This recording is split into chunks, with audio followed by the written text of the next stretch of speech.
இந்த நாளில் கர்த்தருடைய வசனத்துக்கு நேராக கடந்து வந்திருக்கிற உங்கள் யாவரையும் ஆண்டவர் இயேசு கிறிஸ்துவின் நாமத்தில் வாழ்த்துகிறேன், வரவேற்கிறேன். கடந்த வாரத்தினுடைய வசனத்திற்கு திருப்பிக் கொள்ளலாம். எபிரேயர் 3:1. இப்படி இருக்க பரம அழைப்புக்கு பங்குள்ளவர்களாகிய பரிசுத்த சகோதரரே, நாம் அறிக்கை பண்ணுகிற அப்போஸ்தலரும் பிரதான ஆசாரியருமாயிருக்கிற கிறிஸ்து இயேசுவை கவனித்து பாருங்கள்.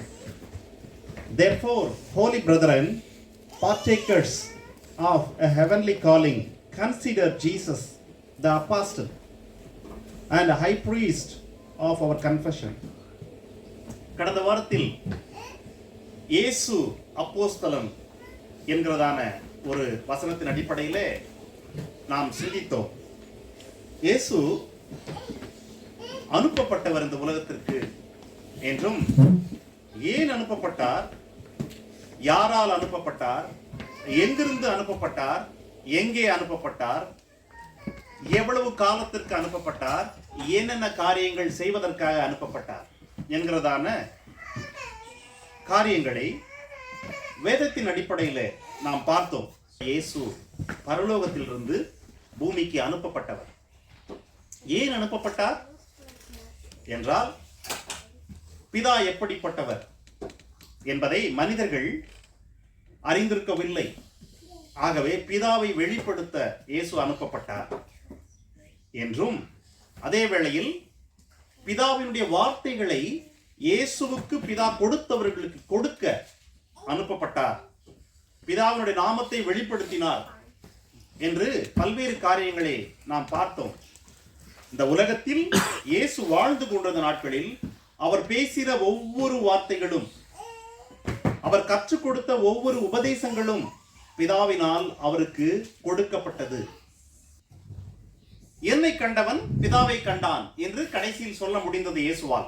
ஏனெனில் பிதா குணத்தின் அடிப்படையில் அன்பு, இரக்கம், கருணை, மன்னிப்பு, உதவி, பாதுகாப்பு என்கிற குணத்தின் அடிப்படையிலே பிதா எப்படிப்பட்டவர் என்பதை இயேசுவை பார்த்தால் புரிந்து கொள்ளலாம் என்கிற அளவுக்கு இயேசு வாழ்ந்து இந்த உலகத்தின் வாழ்வை முடித்தார். யோவான் 3ஆம் அதிகாரத்தினுடைய 17ஆம் வசனம், அதனுடைய கடைசி பகுதி என்னவென்றால், இயேசுவாலே இந்த உலகம் ரட்சிக்கப்படுவதற்காக பிதா அவரை அனுப்பினார். பிதா எப்படிப்பட்டவர் என்பதை வெளிப்படுத்த வேண்டும், பிதாவுடைய வார்த்தைகளை கொடுக்க வேண்டும். அதே வேளையில் இந்த உலகத்தில் உள்ள மக்களை, இந்த உலகத்தை இயேசுவினால் ரட்சிக்க வேண்டும், இயேசுவால் ரட்சிக்க வேண்டும். அதற்கும் அனுப்பி இருக்கிறார். அதுல நிறைய பாயிண்ட்ஸ் இருக்குது அவர்கிட்ட கொடுத்த அந்த மிஷன் புக்கில். அதுல 1 by 1 வேதம் முழுவதும் அது எழுதப்பட்டிருக்குது. இயேசு நிறைவேற்றி கொண்டே இருந்தார். அதில் ஒன்று, இயேசுவால் இந்த உலகம் ரட்சிக்கப்பட வேண்டும். உலகம் என்றால் இந்த பூமி அல்ல, பூமி உருண்டை அல்ல, உலகத்தில் வாழ்கிறதான மக்கள் இயேசுவால் ரட்சிக்கப்பட வேண்டும். ரட்சிப்பு என்பது ஒரு குறிப்பிட்ட வல்லமையினுடைய ஆதிக்கத்தில் இருக்கிற மக்களை ஒரு குறிப்பிட்ட அந்த வல்லமையிலிருந்து விடுவித்து கடவுள் அண்டையில் கொண்டு போய் சேர்ப்பதுதான் ரட்சிப்பு. அங்கே அப்போ அந்த ரட்சிப்பு நிறைவேறுவதற்கு ஒரு பெரிய யுத்தம் நடக்கும், கண்களுக்கு தெரியாத ஒரு யுத்தம். அந்த யுத்தத்தை செய்கிறவர் இயேசு, செய்யும்படி அனுப்பினவர் பிதா. அந்த யுத்தம் தான் அவருடைய வாழ்க்கை. அவர் பிறந்து ஊழியத்தை துவங்கினது முதல் ஊழியத்தை முடித்து சிலுவையில் முடிந்தது என்று சொல்லி பரத்திற்கு போகும் வரை, போன பின்பு கூட அவர் அனுப்பின பரிசுத்த ஆவியானவராலே அவருடைய சீஷர்கள் இன்றைக்கும் உலகத்தில் செய்து கொண்டிருக்கிற அநேக காரியங்கள் வரைக்கும் அந்த யுத்தத்தினுடைய தொடர்ச்சி. யுத்தத்தை அவர் தொடங்கிவிட்டார், அவர் வெற்றிகரமாய் முடித்து விட்டார், யுத்தம் இன்னும் நடந்து கொண்டே இருக்கிறது. இது எல்லாமே பிதாவுடைய சித்தம். இதைதான் இயேசு சொல்லுகிறார். லூக்கா 19ஆம் அதிகாரத்தினுடைய 10ஆம் வசனம் நம்ம அத்தனை பேருக்கும் அது மனப்பாடமா தெரிஞ்சிருக்க வேண்டும். இழந்து போனதை தேடவும் ரட்சிக்கவுமே மனுஷகுமாரன் பூமியில் வந்திருக்கிறார். இழந்து போனது, யார் இழந்து போனது என்றால் மனிதன் இழந்து போனான். எதை இழந்து போனான்? கடவுளுடைய மகிமையை இழந்து போனான். கடவுள் மனிதனை படைத்த போது கடவுளுடைய சாயலில் உண்டாக்கினார். கடவுளைப் போலவே குண அதிசயங்களில் உண்டாக்கினார். அப்படி உண்டாக்கப்பட்ட மனிதன் பாவம் அவனுக்குள் வந்ததினால் அவன் கடவுளுடைய மகிமையை இழந்து விட்டான். ஆக கடவுளுடைய மகிமையை இழந்து போன மனிதர்களை தேடி ரட்சிக்க நம்ம என்னன்னு பார்த்தோம், அவரால் உலகம் ரட்சிக்கப்பட இயேசு வந்தார். ஆக இழந்து போனவர்கள், கடவுளுடைய மகிமையை இழந்து போனவர்களை தேடி அவர்களை ரட்சிக்கவே மனுஷகுமாரன் இந்த பூமியில் வந்திருக்கிறார். அவரே தானா டைம் ஆயிடுச்சு நான் போறேன்னு சொல்லி வானத்திலிருந்து வந்துடல. Father God sends him. அவர் அனுப்பினார். ஆக வந்திருக்கிறார் என்றால் கடவுள் அனுப்பினார் என்று அர்த்தம். இழந்து போனதை, கடவுளுடைய மகிமையை இழந்து போனதை தேடி ரட்சிக்க. இதே வசனத்தை வேறொரு கோணத்தில் இயேசு சொல்லி இருக்கிறார். மத்தேயு 18ஆம் அதிகாரத்தினுடைய 11ஆம் வசனத்துல கெட்டு போனதை, அங்கே பாத்தீங்கன்னா தெரியும். மத்தேயு 18:11 மனுஷகுமாரன் அதாவது இயேசு கெட்டு போனதை ரட்சிக்க வந்தார். கெட்டு போனது எப்படி கெட்டு போச்சு என்றால், நன்றாக படைக்கப்பட்ட ஒன்று, முழுமையாய் படைக்கப்பட்ட ஒன்று, சுத்தமாய் படைக்கப்பட்ட ஒன்று கெட்டு போச்சு. ஏதோ ஒன்று கலந்ததினால் கெட்டு போகுது. மனுஷன் எப்படி கெட்டு போனான்னா பாவத்தினால் கெட்டு போனான். அவனுடைய சுய வாஞ்சை, சுயமாய் தெரிந்து கொள்ளுகிற விருப்பம், சுயமாய் கடவுளுக்கு விரோதமாய் செய்கிற காரியங்களின் வழியாக மனிதன் கெட்டு போய்விட்டான். மனிதன் என்றால் மனித குலமே கெட்டு போய்விட்டது. அப்படி கெட்டு போன மனிதர்களை ரட்சிக்கவே இயேசு வந்தார். மார்க் 10ஆம் அதிகாரத்தினுடைய 45ஆம் வசனம், அதனுடைய கடைசி பகுதி, அநேகரை மீட்கும் பொருளாக தம்முடைய ஜீவனை கொடுக்க வந்தேன் இயேசு சொல்றார். மனிதனை எப்படி மீட்க முடியும்? இழந்து போனதை எப்படி அவர் தேட முடியும், ரட்சிக்க முடியும்? கெட்டு போனதை எப்படி அவர் ரட்சிக்க முடியும் என்றால் ஜீவனை கொடுப்பதின் வழியாக மட்டுமே. இயேசு, அதாவது கானானுக்கு போனாங்களா அந்த 12 பேரும், அவர்கள் போய் எல்லாவற்றையும் சுற்றி பார்த்து செய்திகளை சேகரித்துக் கொண்டு மோசேவினிடத்தில் வந்து கொடுத்தார்கள். ஆனால் இயேசுவுக்கு மிஷன் என்னன்னா, வாழ வேண்டும், வாழ்ந்து அநேக காரியங்களை நிறைவேற்ற வேண்டும். அதில் one of that was he has to give his life. அவர் போன பூமியிலேயே அவர் மரிக்க வேண்டும், ஜீவனை கொடுக்க வேண்டும். அப்படி கொடுப்பதனால் மட்டுமே பூமி ரட்சிக்கப்படும், அதாவது இந்த உலகம் ரட்சிக்கப்படும். அதாவது உலகம் எனும் பட்சத்தில் உலகத்தில் இருக்கிற மக்கள் ரட்சிக்கப்படுவார்கள். எல்லா மக்களும் ரட்சிக்கப்படுவது இல்லை. ஏனெனில் கடவுள் கொடுக்கிற ஒரு பொருளை வாங்க விரும்பாதவர்கள் ரட்சிக்கப்படுவதில்லை. கடவுள் ரட்சிப்பு உனக்கு என்று கொடுக்கிறார், வாங்கிக் கொள்ளுகிறவர்கள் ரட்சிக்கப்படுகிறார்கள். Yes Lord, I want your salvation என்று சொல்லுகிறவர்கள் ரட்சிக்கப்படுகிறார்கள். அந்த அடிப்படையிலே உலகம் என்று வருகிற போது கடவுள் கொடுப்பதை வாங்க விரும்புகிறவர்கள், வாங்க வாஞ்சிக்கிறவர்கள், வாங்கும்படியாய் தங்களை தாழ்த்தி ஒப்புக் கொடுக்கிறவர்கள் என்று அங்கே வருகிறது. ஆக இவ்விதமான காரியங்களுக்காக தான் இயேசு வந்திருக்கிறார். இவைகள் மட்டுமல்ல, மிஷன் இஸ் ஸ்டில் கண்டினியூஸ். இன்னும் பெருசா இருக்குது லிஸ்ட். Turn with me. யோவான் 6ஆம் அதிகாரம். யோவான் 6ஆம் அதிகாரம் 37ஆம் வசனம். நல்லா கேளுங்க. இயேசு பூமிக்கு வந்திருக்கிறாரு. வந்த அவர் சொல்றாரு, பிதாவானவர், அதாவது இந்த பூமிக்கு நான் ஒரு மிஷனோட வந்திருக்கிறேன், வந்த என்னிடத்தில் பிதாவானவர் எனக்கு கொடுக்கிற யாவும் என்னிடத்தில் வரும். அப்போ பிதா கொடுக்கிறாரு. இயேசுனுடைய மிஷன் என்ன அதுலனாக்கா, அப்படி என்னிடத்தில் வருகிற ஒருவனையும் நான் புறம்பே தள்ளக்கூடாது. That's a mission in Jesus மிஷன்ல. இயேசுவிடத்தில் வருகிற ஒருவரையும் இயேசு புறம்பே தள்ளுவதில்லை, தள்ளக்கூடாது. That is a condition in the mission. ஆக அன்று துவங்கி, இயேசு வந்த நாளில் துவங்கி இன்று வரைக்கும் இயேசுவிடத்தில் வருகிற ஒருவனையும் இயேசு புறம்பே தள்ளினதே இல்லை. Reason, it is one of his mission. அடுத்த இது பாருங்களேன். அப்படி பிதா என்னிடத்தில் கொடுக்கிறவைகள் வரும், நான் தள்ளக்கூடாது, தள்ளுவது இல்லை. ஏன் தள்ளுவது இல்லை? அடுத்த வசனம் சொல்றாரு, நான் அங்கே இருந்து அனுப்பப்பட்டேன், என் சித்தத்தின்படி அல்ல, என்னை அனுப்பினவருடைய சித்தத்தின்படி செய்தான் அனுப்பப்பட்டேன். அவருடைய சித்தம் என்ன? கொடுப்பதை நான் வைத்துக் கொள்ள வேண்டும். என்னிடத்தில் அவர் கொடுப்பதை நான் வைத்துக் கொள்ள வேண்டும். அந்த சித்தத்தை செய்யவே நான் வந்தேன். அடுத்த 2 வசனம் பாருங்க, ரொம்ப அழகா சொல்றாரு. அவர் எனக்கு தந்தவைகளில் ஒன்றையும் நான் இழந்து போகாமல் கடைசி நாளில் அவைகளை எழுப்புவதே என்னை அனுப்பின பிதாவின் சித்தம். அதுக்கு அடுத்த வசனத்தை அதே சொல்றாரு 40ஆம் வசனத்திலையும், குமாரனை கண்டு அவரிடத்தில் விசுவாசமாய் இருக்கிறவன் எவனோ அவன் நித்திய ஜீவனை அடைய வேண்டும், அவனை நான் கடைசி நாளில் எழுப்ப வேண்டும், இது என்னை அனுப்பினவருடைய சித்தம். இயேசு ஆண்டவர் இந்த பூமியில் வந்து என்னென்ன காரியங்களை செய்ய வேண்டும்? கொடுக்கிறவைகளை பாதுகாக்க வேண்டும், பிதாவை வெளிப்படுத்த வேண்டும், பிதாவுடைய வார்த்தைகளை சொல்ல வேண்டும், பிதா செய்ய சொன்ன கிரியைகளை மட்டும் செய்ய வேண்டும், பிதா போக சொன்ன இடங்களுக்கு மட்டும் போக வேண்டும். அதை தாண்டி அவர் வெளியே போகவே கூடாது. அவர் சொன்ன வார்த்தைகளை மட்டுமே பேச வேண்டும், அவர் கற்றுக் கொடுக்க சொன்ன உபதேசங்களை மட்டுமே செய்ய வேண்டும். இப்படி அவருடைய ஜீவனையும் கொடுக்க வேண்டும், பூமியை உலகத்தை ரட்சிக்க வேண்டும். இப்படிதான் இயேசு ஆண்டவரிடத்தில் கொடுக்கப்பட்டது. இந்த இயேசு கடந்த வாரத்தில் நாம் பார்த்தோம், லூக்கா 6ஆம் அதிகாரத்தினுடைய வசனத்துல 12 தம்முடைய சீஷர்களை வரவழைத்து அந்த சீஷர்களில் 12 பேரை தனியாக பிரித்தெடுத்து அவர்களுக்கு அப்போஸ்தலர் என்று பெயரிட்டார். இயேசு அப்போஸ்தலராக வந்திருக்கிறார், அனுப்பப்பட்டார்.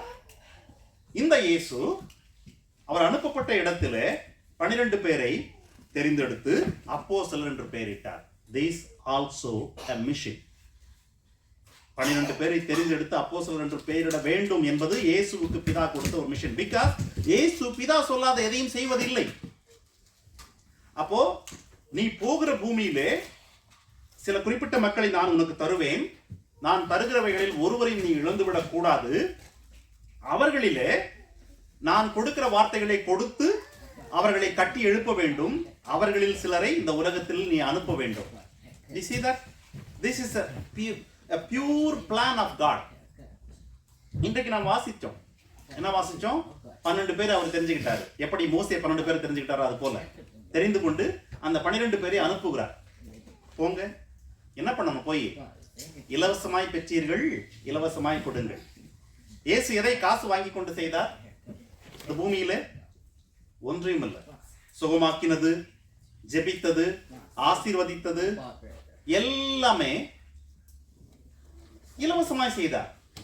இயேசுவோடு இருந்த அந்த சீஷர்களுக்கு ரட்சிப்பு, இயேசுவின் உபதேசங்கள் இலவசமாய் கிடைத்தது. அவர் சொல்றாரு, இலவசமாய் கொடுங்க. You got free. நீங்கள் இலவசமா தானே பெற்றுக்கிட்டீங்க, இலவசமா கொடுங்க. இது வந்து ஃபாதர்னுடைய வேர்ட் இயேசுவுக்கு. ஆகவே இயேசு அதை அனுப்ப போகிற அவருடைய சீஷர்களுக்கு சொல்றாரு, கர்த்தருடைய ராஜ்யம் சமயமா இருக்கிறதுன்னு சொல்லுங்க, சுகமாக்குங்க, வியாதியஸ்தரை சுகமாக்குங்க. லூக்கா 9ஆம் அதிகாரத்தில் அவர்கள் போய் 6ஆம் வசனம், கிராமங்கள் தோறும் திரிந்து சுவிசேஷத்தை பிரசங்கித்து பிணியாளிகளை குணமாக்கினார்கள். 10ஆம் வசனம், அந்த அப்போஸ்தலர்கள் திரும்பி வந்து தாங்கள் செய்த யாவையும் அவருக்கு விவரித்து சொன்னார்கள். இயேசு ஆண்டவர் இவர்களை ஒரு பெரிய பணிக்காக அனுப்ப போகிறார். பிதா எப்படி இயேசுவை அனுப்பினாரோ அதே போல அது ஒரு பெரும் பணி, மிகப்பெரிய பணி, மிகவும் சவால் நிறைந்த பணி, மிகவும் ஆபத்துக்கள் நிறைந்த ஒரு பணி. ஆனால் அதற்கு அனுப்புவதற்கு முன்பு சின்ன சின்ன மிஷன்ஸ் இவங்களுக்கு கொடுக்கிறார். ஸ்மால் மிஷன்ஸ், ரொம்ப சின்ன சின்ன மிஷன். ஏன்னா அது ரொம்ப ஹியூஜ் ஒர்க், வெரி டேஞ்சரான ஒர்க்.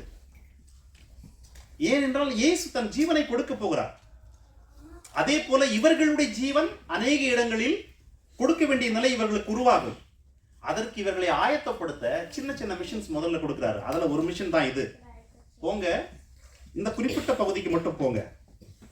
குறிப்பிட்ட பகுதி கானானுக்கு மட்டும் தான் போகணும். அந்த 12 பேரும் இயேசு இந்த பூமிக்கு வரணும், பூமியில் கூட இந்த கானான் தேசத்தில் தான் இருக்கணும், மற்ற பகுதிகளுக்கு இல்லை. அதே போல இவர்கள் இஸ்ரவேல் மக்கள் இடத்துல மட்டும் தான் போகணும். இந்த சின்ன மிஷன்ல போய் சுவிசேஷத்தை பிரசங்கிக்கணும், வியாதியஸ்தர்களை சுகமாக்க வேண்டும். தட்ஸ் ஆல் இவர்களுடைய இது.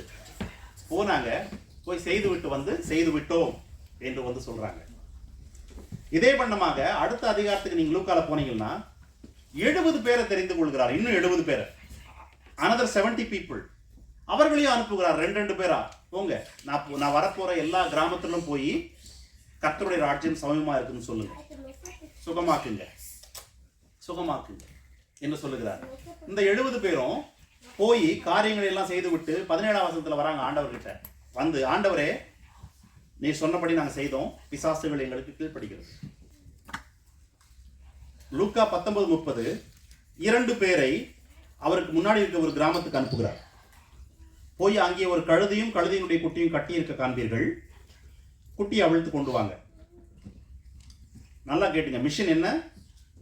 இந்த கிராமத்துக்கு தான் போகணும், வேற கிராமம் இல்லை. இந்த கிராமத்துக்கு போகணும், கழுதையும் குட்டியும் இருக்கும், குட்டியை அவிழ்த்துனுவாங்க. கேட்பாங்க, ஏன் அவிழ்க்கிறேன்னு. கேட்கும்போது இது கடவுளுக்கு வேணும்னு சொல்லு.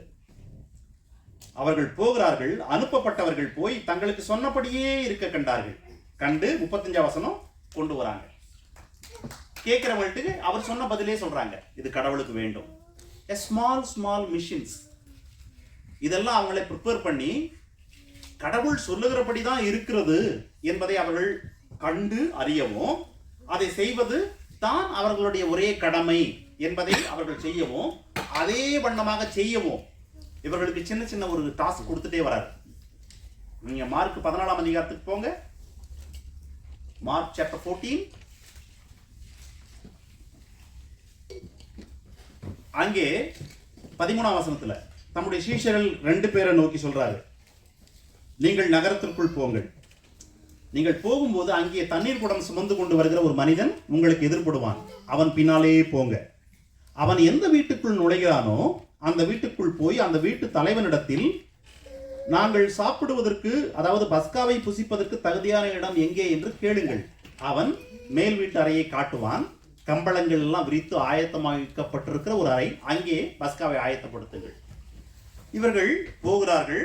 கரெக்டா அந்த நகரத்திற்குள் போனவுடன் தண்ணீர் குடம் சுமந்து வருகிற ஒரு மனிதன் வருகிறான். அவன் பின்னாடியே போறாங்க. அவனோடு இவன் பேசிக்கவே இல்லை. போறாங்க. அவன் ஒரு வீட்டுக்குள் நுழைகிறான். வீட்டு எஜமானை கேட்கிறாங்க, போதகர் அனுப்பினார், பஸ்கா சாப்பிடுவதற்கான அறை எங்கே என்று கேட்டார். மேலே இருக்கிறது. போய் பார்த்தா கம்பளம் வைச்சு இருக்குது. இதெல்லாம் இயேசு ஆல்ரெடி சொல்லிட்டார், அவங்களுக்கு இருக்குது. அங்கே ஆயத்தப்படுத்துகிறார்கள். எதற்கு இதெல்லாம் நடந்து கொண்டிருக்கிறது என்றால், they were going to send with a big mission. அதற்கு கடவுள் சொல்வதை அப்படியே செய்தால் காரியங்கள் நன்றாக நடக்கும், முழுமையாய் நடக்கும், சரியாய் நடக்கும் என்பதை இவர்கள் அறிந்து கொள்வதற்கு ஒன் பை ஒன்னா அனுப்பிட்டு இருக்காரு. 12 பேரை எதிரில் அனுப்புனாரு, அவர்கள் போயிட்டு வந்து ரிப்போர்ட் பண்ணாங்க. 70 பேர் அனுப்புனாரு, அவங்க போயிட்டு வந்து ரிப்போர்ட் பண்ணாங்க. 2 பேர் அனுப்புறாரு, கழுதையை கொண்டு வந்தாங்க. இன்னும் 2 பேர் அனுப்புறாரு, போயிட்டு அறையை ஆயத்தப்படுத்தி பஸ்காவை ஆயத்தப்படுத்துகிறாங்க. இப்படி அவர்கள் ஒவ்வொன்றாய் அனுப்பி கொண்டே வருகிறார். வந்து அவர்கள் காரியங்களை செய்து கொண்டே வராங்க. ஏன்னா இது எல்லாமே வந்து ப்ரொபஷனரி பீரியட்ல இருக்கிற மக்களுக்கு பயிற்சி கொடுக்கிற ஒரு பயிற்சி அதிகாரி போல. அவர் போதகர், இவர்கள் அத்தனை பேரும் சீஷர்கள். சீஷன் என்பவன் கற்றுக்கொள்பவன், கற்றுக்கொண்டு பின்பற்றுகிறவன் இல்லையா? ஆக ஒரு ப்ரொபஷனல் அதிகாரி மற்ற மக்களை ஆயத்தப்படுத்தி கொண்டிருக்கிறார். அதுதான் இந்த ப்ராசஸ் எல்லாம், நம்ம பார்த்த ப்ராசஸ் எல்லாம் ஆயத்தப்படுத்தி முடிச்சாச்சு. இப்போ யோவான் திருப்புங்க என்னோட கூட. யோவான் 20ஆம் அதிகாரம்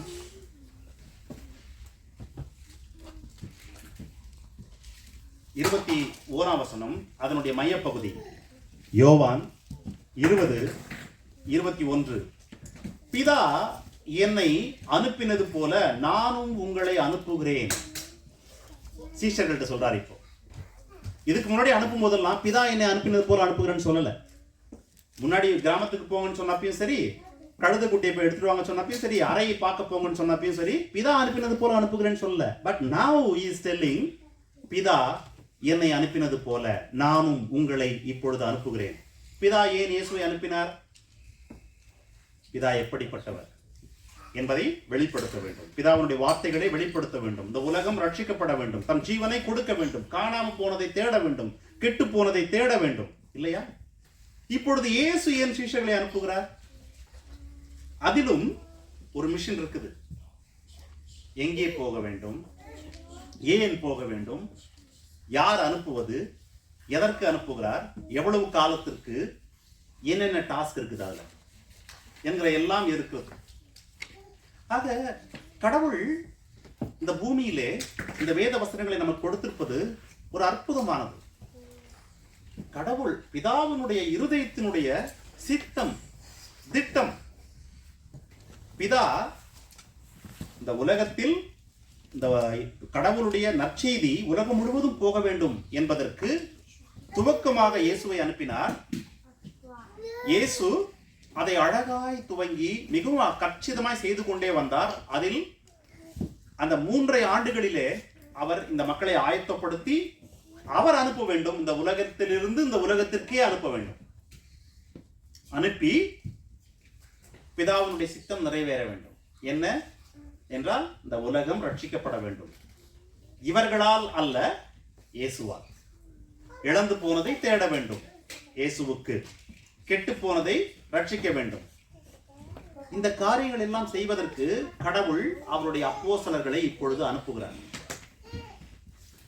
ஏன் அனுப்புகிறார்? இங்க அனுப்புகிறேன் மட்டும் தான் சொல்லியிருக்காரு. ஏன் அனுப்புகிறார்? என்னோட கூட திருப்புங்கள். ஏன் அனுப்புகிறார் என்பதை உங்களுக்கு தெரியும். சில காரியங்கள் மார்க்கு 16ஆம் அதிகாரத்தினுடைய 15ஆம் வசனம் சொல்லுது,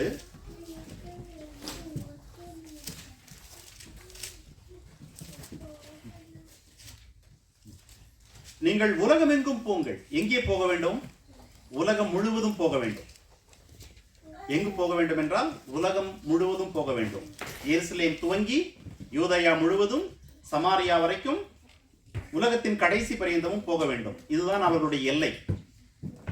இந்த உலகத்தில் கர்த்தருடைய வசனத்தை சுமந்து கொண்டு போவதற்கு அவர்களுக்கு எந்த எல்லையும் இல்லை. உலகம் முழுவதும் போக வேண்டும்.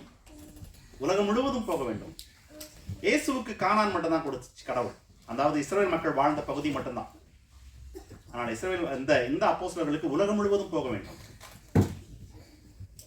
போய் என்ன பண்ண வேண்டும்? சர்வ சிருஷ்டிக்கும் சுவிசேஷத்தை பிரசங்கியுங்கள். எல்லோருக்கும் நற்செய்தியை அறிவியுங்கள். நற்செய்தியை எல்லோருக்கும் அறிவியுங்கள். உலகம் முழுவதும் போக வேண்டும். நற்செய்தியை அறிவிக்க வேண்டும். நற்செய்தி அறிவிச்சா மட்டும் போதுமா என்றால், இயேசு நற்செய்தியை சொல்லிட்டு மட்டும் போகல. He lived a life. அவர் ஒரு வாழ்க்கை வாழ்ந்தார். அந்த வாழ்க்கையின் முடிவில், அந்த வாழ்க்கையை வாழ்ந்து கொண்டிருக்கும் போதும் வாழ்க்கையின் முடிவிலும் அவரை சுற்றி இருந்த மக்களை பார்த்து சொன்னார், என்னை பார்த்து விட்டால் நீ பிதாவை பார்த்து விட்டாய். என்னை பார்த்து விட்டால் நீ பிதாவை பார்த்து விட்டாய். அந்த இயேசு இந்த அப்போஸ்தலர்களை அனுப்புகிறார். பிதா அனுப்பினது போலவே. அந்த போலவே என்ற வார்த்தையை நீங்க சரியா வச்சுக்கணும். பிதா அனுப்பினது போலவே நானும் இப்பொழுது உங்களை அனுப்புகிறேன். அப்போ பிதா எதுக்கெல்லாம் இயேசுவை அனுப்பினாரோ அதிலே அத்தனையும் பொருந்தும் இவர்களுக்கும். ஓரிரு காரியங்களை தவிர இவர்களால் ரட்சிக்கப்பட முடியாது உலகம். அதுதான் அதர் தேன் இவர்களும் ஜீவன் கொடுக்க வேண்டிய அவசியம் ஏற்படும். இவர்களும் பிதாவை வெளிப்படுத்த வேண்டும், அதாவது இயேசுவை வெளிப்படுத்த வேண்டும். இவர்களும் பிதாவுடைய வார்த்தையை இயேசு கொடுத்த வண்ணமாகவே போய் கொடுக்க வேண்டும். இயேசு சொல்லியிருக்கிற வார்த்தைகளையே இவர்கள் பேச வேண்டும், உபதேசிக்க வேண்டும். இயேசு சொல்லியிருக்கிற கிரியைகளையே இவர்கள் போய் செய்ய வேண்டும். You see that? The mission was very crystal clear. இயேசுவுக்கு எப்படி பிதா சொன்னாரோ அதை எழுதி தரல, நமக்கு தெரியல. ஆனா இயேசு செய்ததெல்லாம் பிதா சொன்னதுதான். பட் நாம் என்ன செய்ய வேண்டும் என்பது எழுதப்பட்டிருக்கிறது. காரணம், இயேசு செய்ததெல்லாம் நாம் செய்ய வேண்டியவை. அனுப்பப்பட்டவர்களாகிய நாம் அல்லது விசுவாசிக்கிறவர்களாகிய நாம் செய்ய வேண்டியவைகள் இல்லையா? இவைகளை நாம் சரியாய் புரிந்து கொள்ள வேண்டும். மத்தேயு 28ஆம் அதிகாரத்தினுடைய 19ஆம் வசனம் அதுதான் சொல்லுது. புறப்பட்டு போய் உலகம் முழுவதும் வசனத்தை அறிவியுங்கள். யோவான் 17:18 வசனம். பிதாவை பார்த்து இயேசு சொல்லுகிறார், நீர் என்னை உலகத்தில் அனுப்பினது போல நானும் அவர்களை உலகத்தில் அனுப்புகிறேன். செகண்ட் டைம் மென்ஷன் பண்ணியிருக்கார். அதே வேளை யோவான் 20ஆம் அதிகாரத்தில் பார்த்தோம். இப்ப 17ஆம் அதிகாரத்தில் நீர் உலகத்தில் என்னை அனுப்பினது போல நானும் உலகத்தில் அவர்களை அனுப்புகிறேன். எதற்கு என்று பார்த்தீர்கள் என்றால், நீங்க அடுத்த வசனத்தை பாருங்க, தெரியும் 20ஆம் வசனம். அந்த வசனத்துல என்ன சொல்றாருன்னா, நான் இவர்களுக்காக வேண்டிக் கொள்ளுகிறதும் அல்லாமல் இவர்களுடைய வார்த்தையினால் என்னை விசுவாசிக்கிறவர்களுக்காக வேண்டிக் கொள்கிறேன். இப்ப அனுப்பப்பட போகிற இவர்கள் இதுவரைக்கும் நான் கொடுத்த உம்முடைய வார்த்தைகளை போய் சொல்ல போறாங்க, கொடுக்க போகிறார்கள். கொடுக்க போகிறார்கள். அந்த வார்த்தைகளை கேட்க போகிற மற்ற மக்கள், இந்த உலகத்தின் பகுதி எல்லா மூலையில இருக்கிற மக்கள் கேட்கிறார்களே, அவர்களுக்காக நான் ஜெபிக்கிறேன். ஏனென்றால் இவர்களும் அவர்களும் நானும் நீரும் ஆகிய நாம் அனைவரும் ஒன்றாயிருக்கிறோம். அடுத்த வசனம் பாருங்க. அவர்கள் எல்லோரும், இவர்கள் போய் சொல்லுகிற அவர்கள், இவர்கள் ஆகிய இவர்கள் எல்லோரும் ஒன்றாயிருக்கவும், பிதாவே நீர் என்னை அனுப்பினதை உலகம் விசுவாசிக்கிறதற்காக நீர் என்னிலேயும் நான் உம்மிலேயும் இருக்கிறது போல அவர்கள் எல்லோரும் நம்மில் ஒன்றாயிருக்க வேண்டும். This is the greatest plan of God. This is the greatest plan of Father God. என்னவென்றால் பிதாவும் இயேசுவும் ஒன்றாயிருக்கிறார்கள், இணைந்து இருக்கிறார்கள். இயேசுவை பார்த்தவன் பிதாவை பார்க்கிறான் போலவே இவர் சொல்லுகிறார், நான் இப்பொழுது நீர் எனக்கு இந்த உலகத்தில் கொடுத்த மக்களை புறம்பே தள்ளாமல் ஏற்றுக்கொண்டு அவர்களை பாதுகாத்துக் கொண்டிருக்கிறேன். அவர்களிடத்தில் நீர் கொடுத்த வசனத்தை கொடுத்திருக்கிறேன். அவர்களை இப்பொழுது என்னை நீர் அனுப்புவது போலவே அனுப்புகிறேன். அவர்கள் போய் சொல்லும் போது, அதாவது நான் கொடுத்த வார்த்தைகளை சொல்லும் போது அதை விசுவாசிக்கிறார்களே, அவர்களும் இவர்களும் இணைந்து ஒன்றாக என்னோடு இணைந்து நான் உம்மோடு இணைந்திருப்பது போல இருக்கவும், அதன் வழியாக நீர்தான் இயேசுவை, அதாவது என்னை இந்த பூமிக்கு அனுப்பினீர் என்பதை இந்த உலகம் முழுவதும் அறிந்து கொள்ள வேண்டும். இயேசுவை பிதாதான் அனுப்பினார் என்பதை அன்றைக்கு இயேசு வாழ்ந்த காலத்தில் இருந்த இஸ்ரவேல் மக்களே ஒத்துக்கொள்ளவில்லை. அநேகர் ஒத்துக்கொள்ளவில்லை. அநேகர்னா majority, 99% of people, even 99.99 people were not accept that Jesus was sent by Father. ஆனா இயேசு பிதாவினால் தான் அனுப்பப்பட்டார் என்பதுதான் இந்த பூமி முழுவதும் ஒத்துக்கொள்ள வேண்டிய ஒரு விஷயம். அதை செய்வதற்கு இவர் பிதா இயேசுவுக்கு கொடுத்த ஆட்களை ஆயத்தப்படுத்தி அதற்கான எல்லா வழிமுறைகளையும் தன் வாழ்க்கையில் இவர் வாழ்ந்து, செய்ய வேண்டியவைகளை செய்து, பேச வேண்டியவைகளை பேசி, சந்திக்க வேண்டியவைகளை சந்தித்து, கடைசியாக எல்லாவற்றையும் முடித்து அவர்களுக்கு மிஷன் கொடுக்கிறார். This is your mission. Go into the world, all over world, and this is the word you need to preach. அப்படி நீ செய்வதன் வழியாக there is people will believe, மக்கள் விசுவாசிப்பார்கள். அவர்களும் நீங்களும் ஒன்றாய் இருக்க வேண்டும். எப்படி நானும் பிதாவும் ஒன்றாய் இருக்கிறோமோ அது போல. இதெல்லாம் அவருடைய அந்த டாஸ்க்ல இருக்கு. இயேசுவுடைய டாஸ்க்ல, அப்போஸ்தலன் ஆகிய இயேசு. பிரியமானவர்களே, இயேசுவை இந்த உலகத்திற்கு அனுப்பினார் அல்லவா பிதா. ஆனால் இயேசு இந்த பூமியில் தனியா இல்லை. யோவான் 8ஆம் அதிகாரத்தில் திருப்புங்க. யோவான் 8:29. என்னை அனுப்பின பிதா என்னோடு கூட இருக்கிறார். பரலோகத்திலிருந்து பூமிக்கு அனுப்பிவிட்டார். ஆனால் பூமியில் இருக்கிற இயேசுவோடு பரலோகத்திலிருந்து அனுப்பின பிதா கூடவே இருக்கிறாராம். இயேசுவோடவே இருக்கிறார். ஏன் இருக்கிறார் என்றால், பிதாவுக்கு பிடித்தவைகளை மட்டும், அல்லது பிதாவுக்கு பிரியமானவைகளை மட்டும், அல்லது பிதா செய்ய சொன்னவைகளை மட்டுமே நான் எப்பொழுதும் செய்கிறேன். அப்படி செய்வதனாலே என்னை தனியே இருக்கவே அவர் விடுவதில்லை. அப்போ இயேசு இந்த உலகத்தில் இருக்கும்போது he was never alone. அவரோடு மக்கள் இருந்தாங்க, சீஷர்கள் இருந்தாங்க, மக்கள் இருந்தாங்க.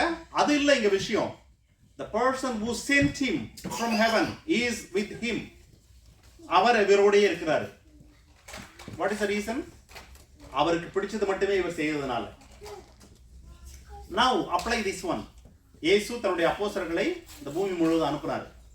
நீர் என்னை அனுப்புவது போல நான் உங்களை அனுப்புகிறேன்றாரு. சொல்லிட்டு அடுத்த வசனத்துல சொல்றாரு, மத்தேயு 28:20 வசனத்துல, உலகம் முடிவு பரியந்தம் நான் உங்களோடு கூட இருக்கிறேன். உலகத்தின் முடிவு பரியந்தம். ஏனென்றால் பிதா இயேசுவோடவே இருந்தார் இந்த பூமியில. இப்ப இயேசு சொல்றாரு, நீங்க போங்க, நான் உங்களோடு கூட இருக்கிறேன். அப்போ அவரோடு கூட, நம்மோடு கூட அந்த அப்போஸ்தலர்களோடு இயேசு இருக்க வேண்டும் என்றால் இவர்கள் என்ன செய்ய வேண்டும்? இயேசுவை போல, இயேசு எப்படி பிதாவுக்கு பிரியமானவைகளை மட்டும் செய்தாரோ எப்பொழுதும் அதே வண்ணமாக இயேசு என்ன மிஷனா இவர்கள் அனுப்புகிறாரோ அதை மட்டும் இவர்கள் செய்ய வேண்டும். அல்லது இயேசுவுக்கு பிரியமானவைகளை மட்டும் இவர்கள் செய்ய வேண்டும். இயேசுவுக்கு பிரியமானவைகளை மட்டும் இயேசு அனுப்புகிற இடத்தில் மட்டும் இவர்கள் செய்யும் போது, அதுதான் அண்டர்லைன், செய்யும் போது. ஏன்னா இயேசு தெளிவா சொல்றாரு, என் பிதாவுக்கு பிரியமானவைகளை மட்டும் நான் எப்பொழுதும் செய்கிறபடியால் என்னை தனியே இருக்க விடுவதில்லை, என்னோடு கூட இருக்கிறார். இயேசு சொல்றாரு, நான் உங்களோடு கூட இருக்கிறேன், உலகத்தின் சகல பரியந்தம் போங்க, அறிவியுங்கள். அப்போ உங்களோடு எப்ப இருப்பார் இயேசு, நம்மோடு எப்ப இருப்பார் இயேசு என்றால், இயேசுவை போலவே இயேசு நமக்கு கட்டளையிட்டவைகளை மட்டுமே செய்கிற போது, அவர் சொல்லுகிற இடங்களில் மட்டும் இருக்கும் போது, அவர் சொல்லுகிறவைகளை மட்டும் பேசுகிற போது, இல்லையா? அப்போ நம்ம இதை தெளிவா எடுத்துக்கணும். we cannot take it உலக முடிவு பரியந்தம் நான் உங்களோடு கூட இருக்கிறேன் அந்த வார்த்தையை மட்டும் எடுத்து அழகா பைக்கு முன்னாடி ஓட்டுற, அல்லது வீட்டுல கதவுல ஓட்டுற, அல்லது வீட்டுல வால்ல ஓட்டுற மக்கள் உண்டு. it won't work in that way, my dear brothers. அது உனக்கு எந்த பிரயோஜனமும் இல்லை. ஒரு ஸ்டிக்கர் வாங்கி ஓட்டின செலவு மட்டும் தான் உனக்கு. it won't work in any way. why? because it has an immense message in it. அதில் அநேக காரியங்கள் இருக்கிறது. அது ஒரு மிஷன். அந்த மிஷனுடைய ஒரு சின்ன ஒரு பிஞ்சை எடுத்து நீ அங்க ஒட்டி வச்சிருக்க. It's a full mission. அந்த ஃபுல் மிஷனும் ப்ராப்பரா செய்ய வாஞ்சிக்கிற, செய்து செயல்படுகிற மக்களுடைய வாழ்க்கையில தான் அந்த பகுதி நிறைவேறும். இயேசு, ஜஸ்ட் இமேஜின், இயேசு வந்தாரு இந்த பூமிக்கு, எகிப்துல வந்து குழந்தையா இருந்தாரு, திரும்ப வந்துட்டாரு. அவருக்கு திடீர்னு எகிப்து நினைவு வந்துருச்சு, உதாரணத்துக்கு வந்துருச்சு.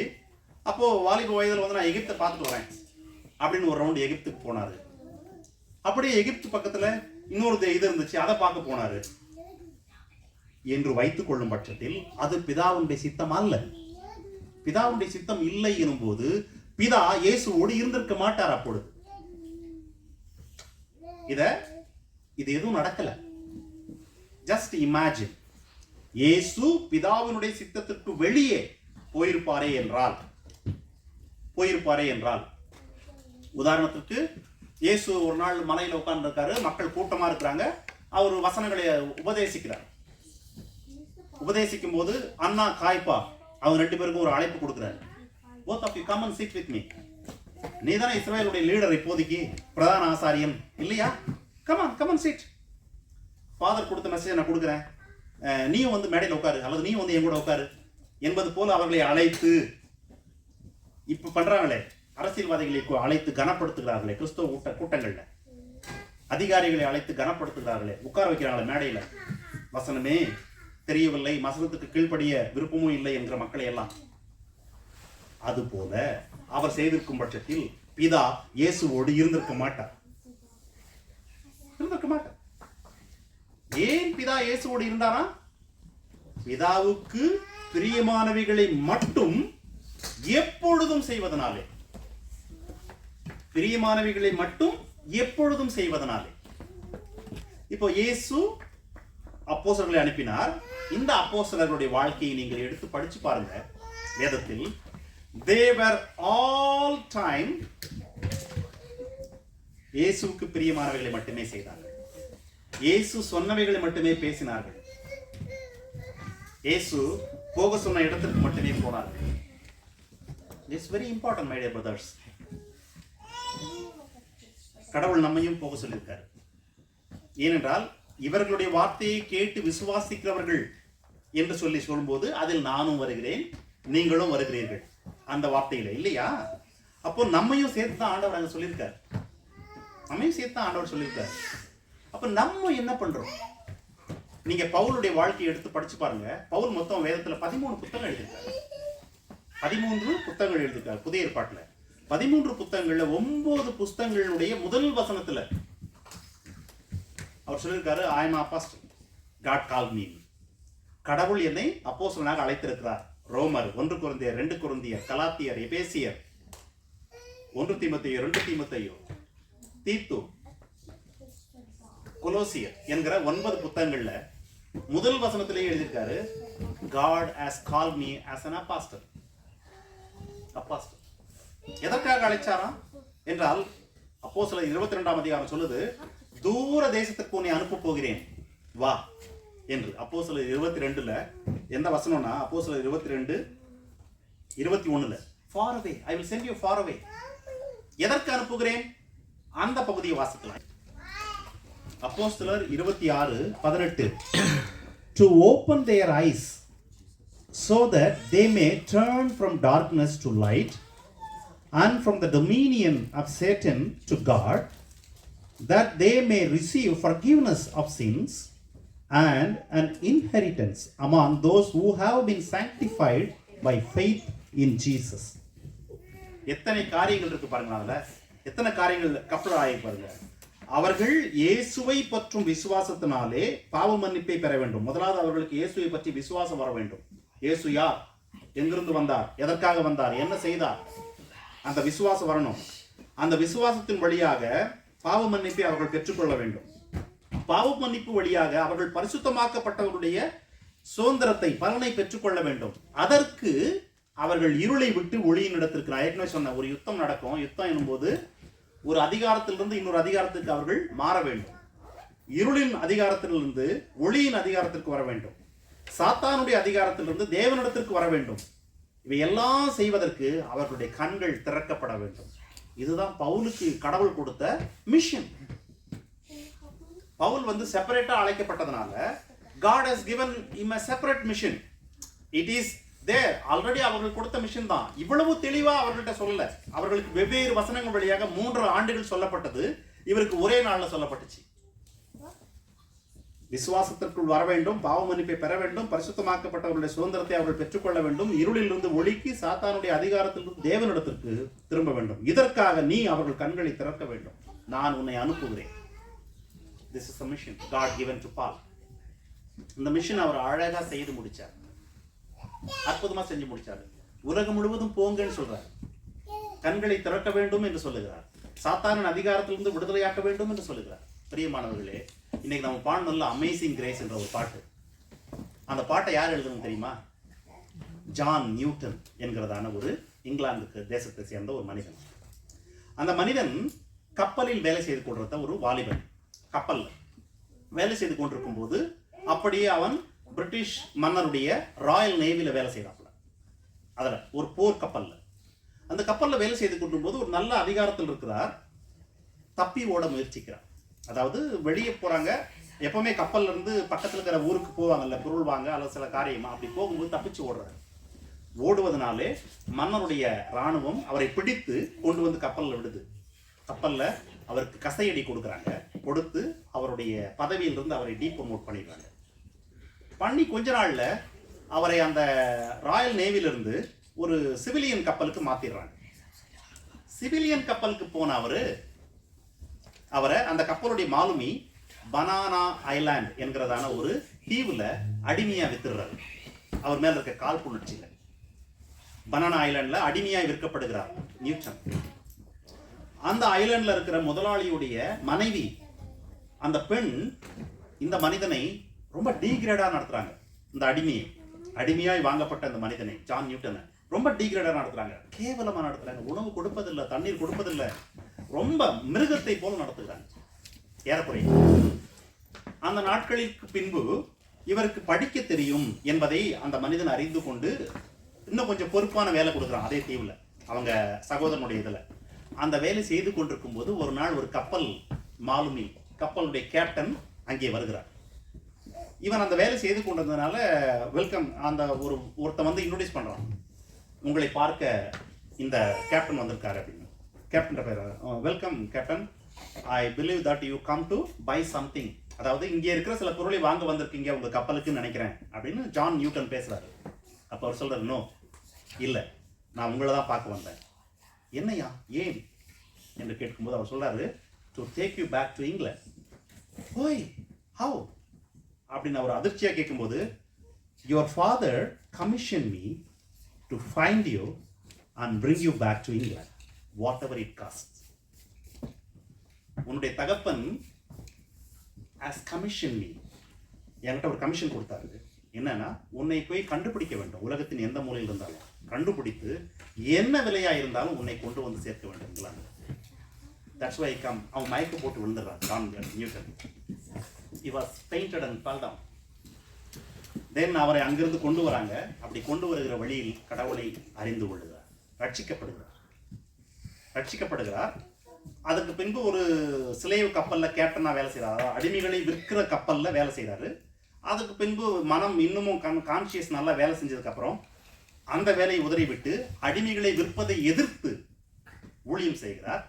அவர் வாழ்வு காலத்திலேயே இங்கிலாந்து மன்னர் அடிமைகளை விற்கக்கூடாது என்று சட்டம் இயற்றினார். இப்படி வந்த அந்த மனிதன் எழுதின பாடல் தான் அமேசிங் கிரேஸ்.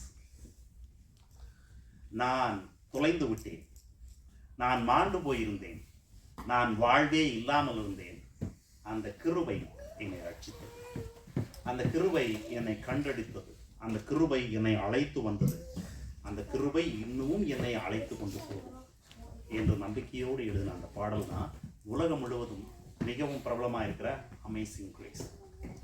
அந்த மனிதன் சும்மா ஒன்றும் எழுதியில்லை. he was lost, காணாமல் போயிருந்தான், இழந்து போயிருந்தான் அல்லது கெட்டு போயிருந்தான்.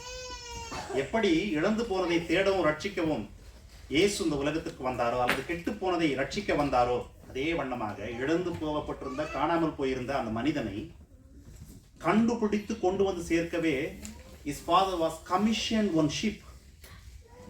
அதற்கான விலையை கொடுத்திருந்தார். The same way Jesus paid the price to find out காணாமல் போன ஒவ்வொருவரையும். இங்கே காணாமல் போனவன், நான் காணாமல் போனவனா இருந்தவன், கடவுள் என்னை கண்டெடுத்தார். உங்கள் அநேகர் காணாமல் போனவர்களா இருந்து கண்டெடுக்கப்பட்டவர்கள், இன்னும் காணாமல் போனவர்களாகவே இருக்கிறவர்கள் இருக்கிறாங்க. இங்கே மட்டுமல்ல, உலகம் முழுவதும். அவர்கள் அத்தனை பேரையும் கடவுள் அண்டையில் அழைத்து கொண்டு வர வேண்டும் என்பதற்காக அனுப்பப்பட்டவர்கள் தான் இந்த அப்போஸ்தலர்கள், இந்த பவுல். இன்னும் போய்கொண்டே இருக்கிற மக்கள் ஒவ்வொருவரும்.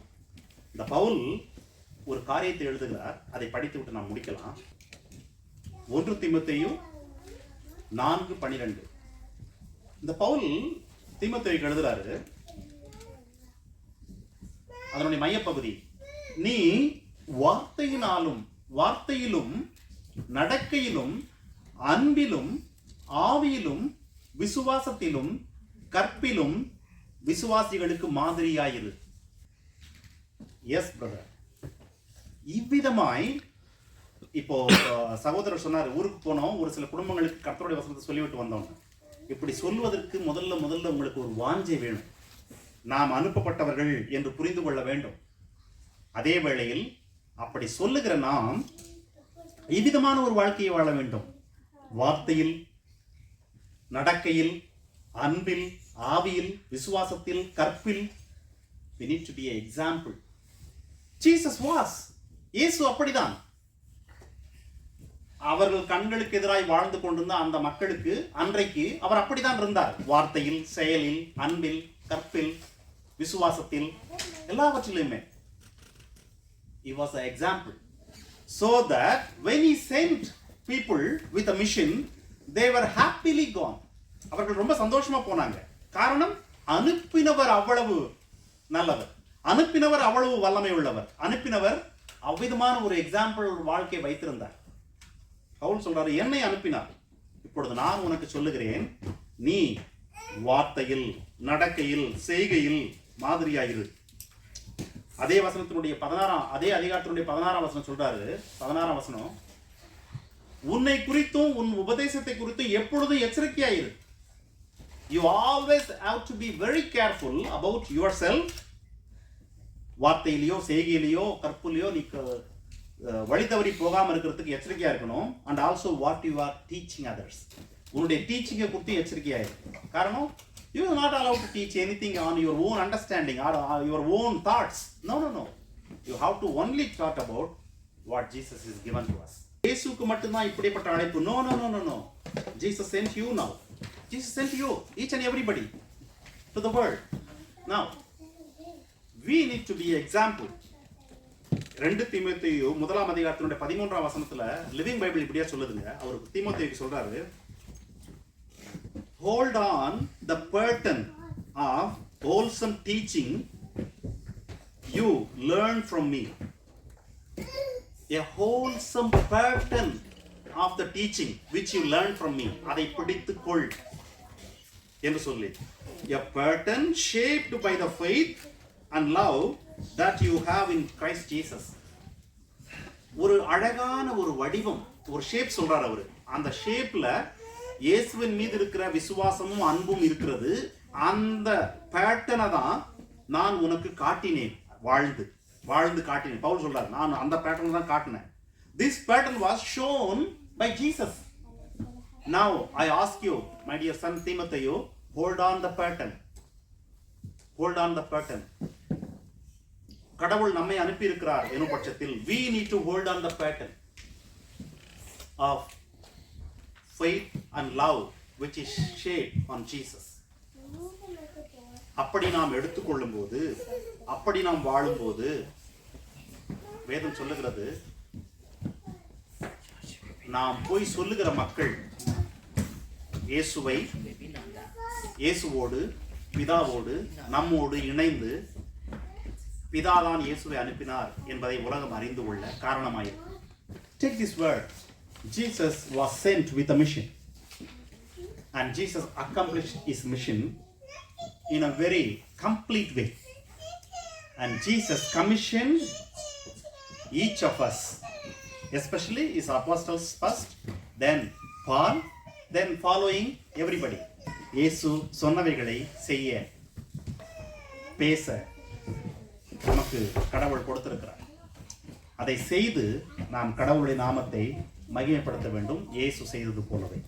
அப்படி செய்கிற போது நாம் கடவுளை மகிமைப்படுத்துகிறோம், கடவுள் நம்மில் மகிமைப்படுகிறார். நாம் கடவுளுக்கு அப்படி செய்வதனாலே கீழ்ப்படுகிறோம். கீழ்ப்படிவதன் வழியாக நம்மை பின்தொடர்ந்து வருகிறவர்களுக்கு கீழ்ப்படிதலை மாதிரியாக வைக்கிறோம். நடக்கையில் அன்பை, வார்த்தையை, எல்லாவற்றையும் மாதிரியாக வைக்கிறோம். அப்படி வைக்க கர்த்தர் உங்கள் ஒவ்வொருவரையும் அழைத்திருக்கிறார். அப்படி செய்கிற வாஞ்சை உள்ள ஒவ்வொருவருக்கும் அவர் பலன் தருகிறார், கிருபை தருகிறார், பரிசுத்த ஆவியின் வல்லமையை தருகிறார். May God bless you.